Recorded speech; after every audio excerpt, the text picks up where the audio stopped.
How to join a private fantasy Premier League. Let's get started.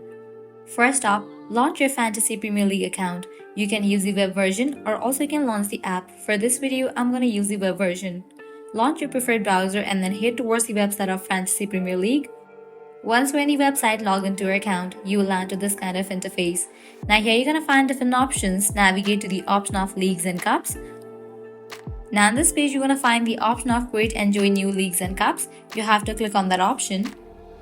Now you're going to get two options, Join a League and Cup and Create a League and Cup. Click on the option of Join a League and Cup. As you are looking for joining a private league, you have to click on this option of Join Invitational League and Cup. Now providing code, you can easily join the private league. Just type in the code. Once you type in your code, click on Join League and with that you'll be good to go. So this is how you can easily join a private fantasy Premier League. If this video was helpful, don't forget to like, share and subscribe to our channel. Thanks for watching.